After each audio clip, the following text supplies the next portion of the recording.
つ目でしょうね。剥がれ落ちている状況です。苦しまれたでしょうね。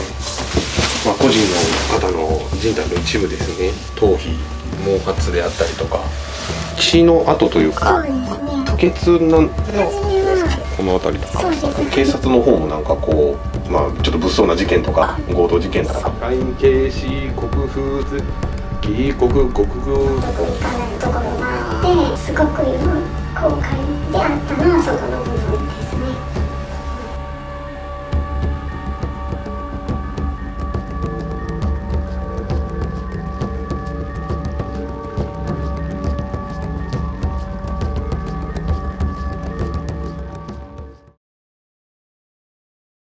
ゴミ屋敷清掃や特殊清掃を主に活動している関西クリーンサービス。代表である亀沢に今日も相談の声が届きました。本日はですね、一戸建てのお家の中で、孤独死されてご遺体で見つかったという現場に向かっております。ご依頼主様は個人の方の娘様と、元奥様ということです。腐敗が進んでいた状況だということでお聞きしております。これからもう現地着くので、これからご依頼主様とお会いすることになっております。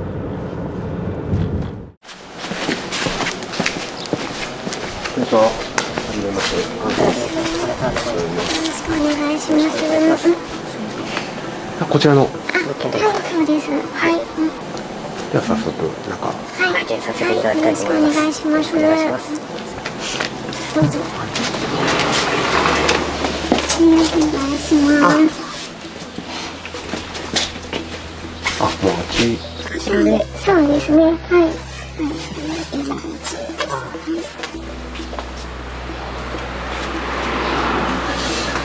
失礼いたします。お願いします。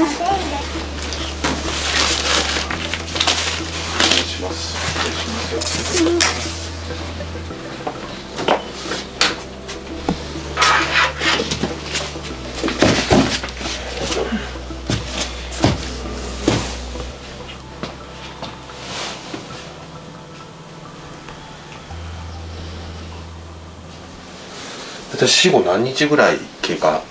ちょうど20日です。20日。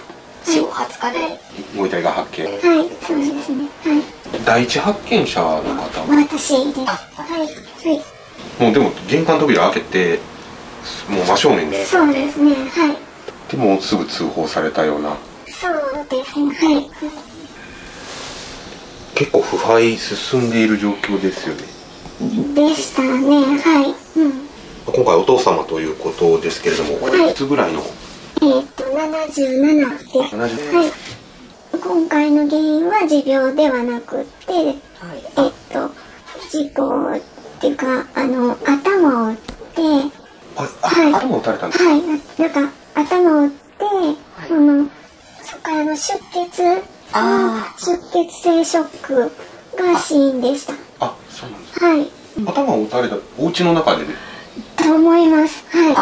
そうなんですか。はい。結構会われてたんですか、そのお父様と。亡くなる1日前も電話で話してましたし、はい。でお盆に会いましたね。8月ですね。はい、8月12日に会ってます。発見されたのは10月19日ですね。その時はもう全然元気で。元気ですね。1日前の電話も元気だったので、はい。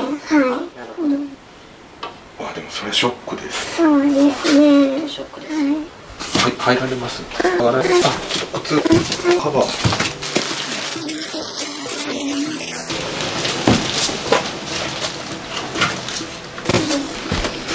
お父様はこちらの戸建ての一軒家にお一人で住まれてた。何年ぐらいお一人で？20年ぐらいですか。20年。はい。まだ一人で何でもできてた状態だったので、はい。結構ちょっと僕僕今拝見させていただいてちょっとびっくりしたんですけど、これはこう血の跡というかそうですね。吐血なん初めはこの辺りとか。そうです。初めは吐血だと思ってたんですけど、調べていただいたら結局頭に傷があって、そこからの出血。あ、これ頭からの出そう血。です。はい。で、出血性ショックっていうのが死因だったので、かなり出血があったんだなと思って。結構傷が深かったというか。で聞きました。はい。あ、そうなんですね。はい、どこで打ったんだろう。ですよね。この辺りにも血が飛び散ってるので。そうですね。ここが一番。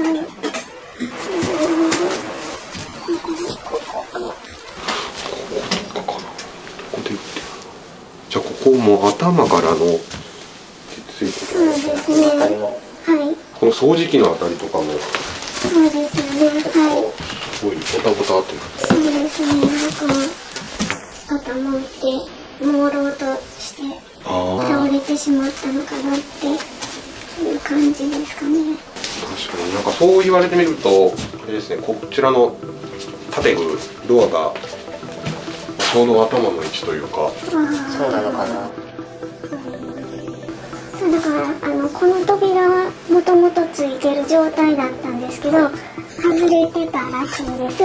ああ、もう倒れ込んで。そうですね。扉がその時に外れたのかなっていうふうに。まあなんかの拍子にどこかで頭を強く打ってしまって、本当ですよね。相当おびただしい血液の。そうですね。たまたまその日が通院の日だったので。あ、病院。そのご持病。はい、そうです。はい。で、お迎えに来られたということですね。通院はいつも付き添ってたので。はい。で、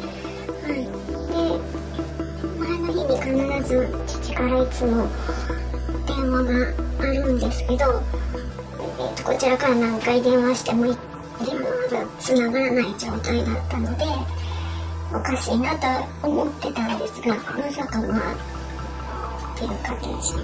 はい。第一歩はもう警察の方に。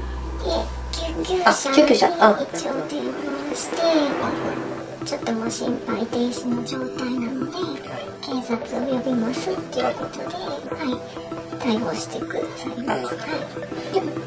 結構警察の方もなんかこう、まあちょっと物騒な事件とか強盗事件とかそういう目線でもなんか捜査されるものなんですか。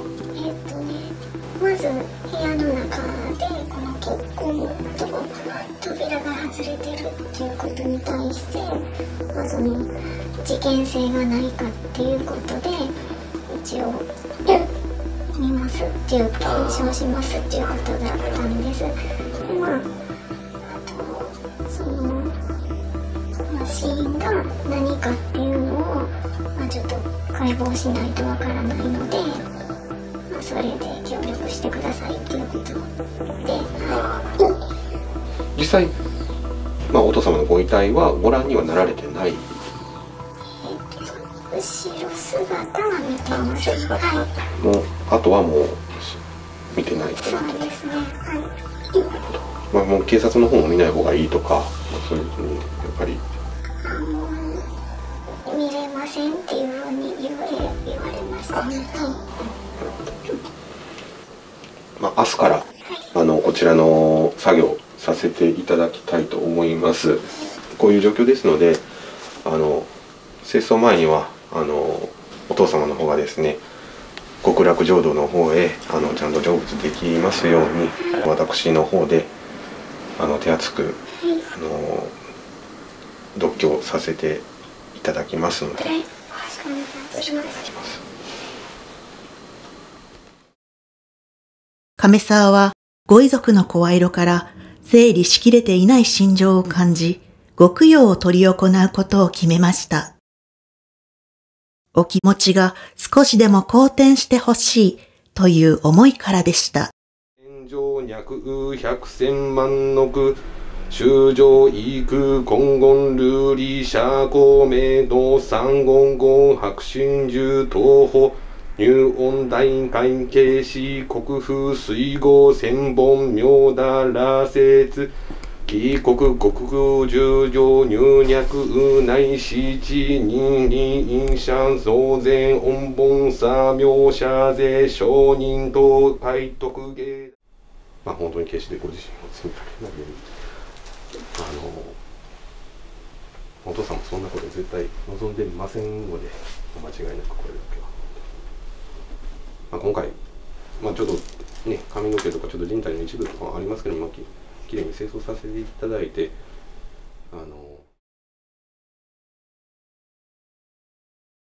真面目ですね。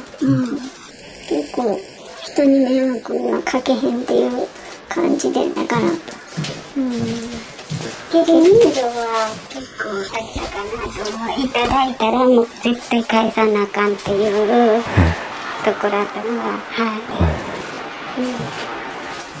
人にはすっごい親切なんですけどね。家族には結構厳しいけどね。なるほど。厳しく育てられましたね。でも良かったとは思ってます。厳しいお父様でしたが、晩年になり優しさに触れる機会が増えたようです。いつも病院に付き添ってて、でしたらもう仕事休ませてごめんねとかね、なんかもう本当に付き添ってもらってありがとうとかね、もうそういうのは常に言ってましたね。私にも迷惑かけてごめんな、迷惑かけてごめんなっていう言葉をいつも言ってたので、最後もちょっと迷惑かけたらあかんって思って電話もできなかったんかなとか、なんかそういうふうに思ってしまうんですけどね。なんで電話できへんかったんかなとかね、やっぱりそこは思いますけどね。個人の思い出話をするご遺族から、時折笑顔で話をされる様子が垣間見えました。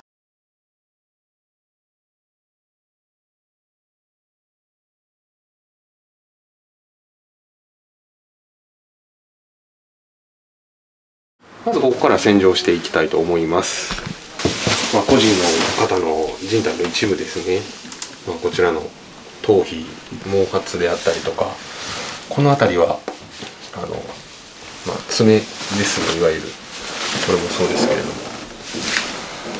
爪が散乱している状況です。かなり遺体がもう腐敗が進んでいて、おそらく手なのか足の爪なのか、ちょっとでも手っぽいな、手の爪でしょうね。もう剥がれ落ちている状況です。ここから掃除して、今回お家を解体されるということですので、作業をするための洗浄をします。なかなか玄関入ってですね、亡くなられているってことは結構珍しいことなので、本当に気づいてほしかったんでしょうね。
そうですね、多分まあ大気ね、いろんなところに点在しているので、まあ頭をぶつけたっていうことですけれども、かなり傷も深かったんだと思います。でだいぶね、苦しまれたでしょうね。やっぱりいろんなお部屋に散乱してるってことは。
清掃の方、本日終了とさせていただきます。ございました。長年、今はね、もう違う地域にお住まいということですけれども、生まれ育ったご実家ということで、実際ちょっと何もなくなった状態になったんですけれども、いろんなちょっと寂しい思いだったりとかね、いろいろあると思うんですけれども、実際ご覧になられてどうですか？思い出はたくさんあるので、正直寂しいですけどね。はい。生前、父と娘の間には、あるわだかまりがありました。突然父を亡くし、そのことが後悔となっているようです。介護の仕事をずっとしてて。お母様も介護のお仕事で。はい。で、私も母がそういう仕事をしてたので、その仕事に就いたんですけど、父はそうですね、家のことはほったらかしで、なぜ他人を見るのかっていう、そのことに対して父的にはやはりちょっと納得いかないところがあってっていうのは昔からずっとあって、仕事上やはりこういうケースっていうのは、今まで経験したことがあったんですけど、本当に自分がこうなるっていうのはもう全然思ってもいなかったですし、正直父が言ってた言葉通りにやっぱり命の最後を見れなかったのかっていうのはすごく今後悔であったのはそこの部分ですね。初めはもう一番それを思ってしまって、毎日仕事上ね、他の方に携わることができてるのに、形としてこういう結末になってしまったっていうことに関しては、自分でやってきたことが良かったのかなっていうふうな、ちょっとそこが今回につながってるところですね。でもやはり自分の仕事上、やはり父みたいなこういう形でっていうのはやっぱり悲しいので、そこはもう自分も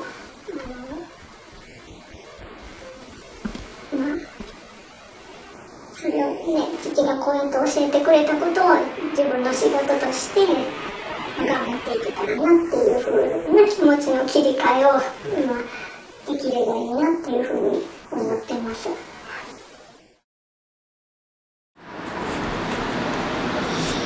亀沢は解体された現場に足を運んでいました。今後の流れなんですけどね、はい、この建物がなくなったということで、はい、密室登記が必要になります。で、弊社の方で